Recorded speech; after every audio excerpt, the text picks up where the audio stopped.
Olá, hoje eu vou contar um pouco sobre a história de Jorge Amado, o livro... Não.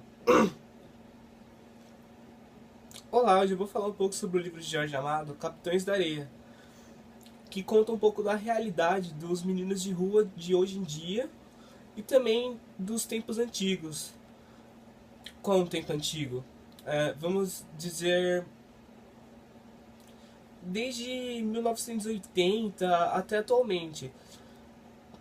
Que conta como eles sobrevivem, que eles faziam pequenos furtos para conseguir se alimentar, para eles conseguirem sobreviver mesmo. E os personagens dessa história, tem vários personagens nessa história. E o principal, no caso, seria o Pedro Bala, que, como seu próprio nome diz, ele é rápido. Ele é aquele cara que você tem um relógio, ele levou seu relógio. Por isso que o apelido dele foi Pedro Bala. E os outros personagens eram atribuídos também apelidos através de seu porte físico. Era sempre alguma coisa física. Menos o professor. O professor, ele era o mais inteligente de todo mundo. No caso, o apelido dele foi mesmo porque ele era muito intelectualista. E isso trouxe para eles uma visão maior de planejamento dos furtos dele. Ou seja, o professor era o cabeça, mas quem era o chefe era o Pedro Bala. E no meio dessa história aparece uma personagem que mexeu com tudo, mudou tudo na história, que é a Dora, que é uma garota que foi abandonada também. Aí Pedro Bala acha ela na rua e meio que se apaixona por ela. Ele vê como a mulher ideal para ele. Aí ele leva para dentro da, vamos dizer assim, residência da turma dos Capitães da Areia, né? Um grupo, que eu diria mais uma gangue, no caso. Só que a primeira regra dos Capitães da Areia é que não pode ter mulher lá naquele local. Eles não podem levar nenhuma mulher. Ou seja, Dora, quando ela chega lá, ela é vista como inimigo. Mas Pedro Bala, o professor, todos entre aspas também, né?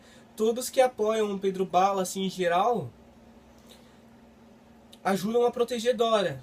A certo ponto que eles acabam vendo Dora mais pra frente como uma pessoa que vai cuidar deles. Dora como uma mãe, como uma irmã. Só Pedro Bala que vê Dora como uma noiva, como uma mulher pra ele. E isso também faz com que ele sinta muito falta dela no final do livro quando ela morre.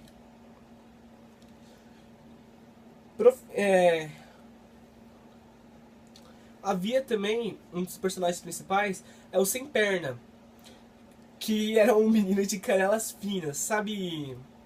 Aquele cara que tem um corpo mais ou menos, mas tem as pernas todas finas. Era o caso do Sem Pernas. E ele é adotado por uma mulher muito boa que cuida dele, dá todo carinho, atenção, estudo pra ele, arruma ele perfeitamente. Só que ela não tinha ideia que isso era mais um plano dos Capitães da Areia que planejavam roubar a casa dela. O Sem Pernas até se arrepende, não quer mais que aconteça, mas depois não tem como impedir. Eles acabam roubando a mulher mesmo. E ele acaba saindo de lá. Ou seja, esse livro de Jorge Amado vem trazendo bem o que é a realidade dos meninos de rua. E procura mostrar o que...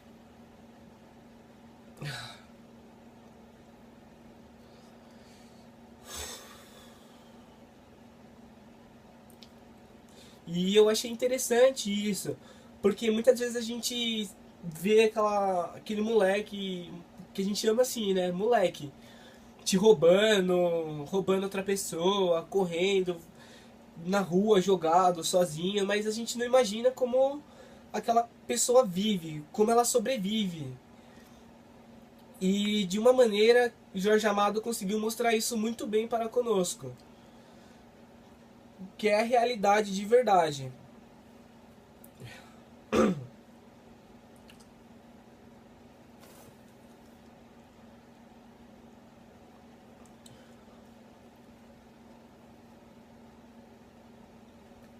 Ou seja, Jorge Amado, ele tenta fazer uma crítica em relação a isso com esse livro.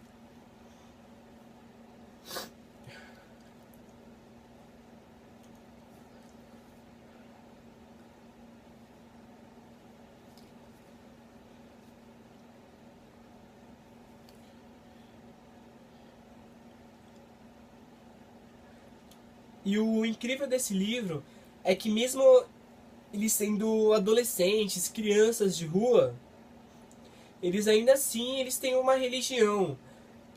Tanto que os únicos dois adultos presentes assim no livro eram um padre e uma mãe de santa.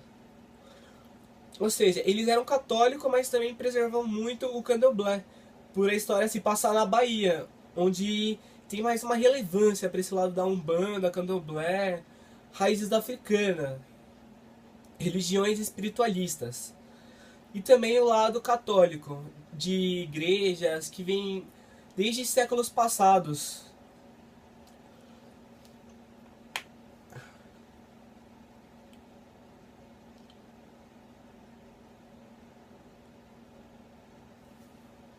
Como o barroco antigo, né? No caso.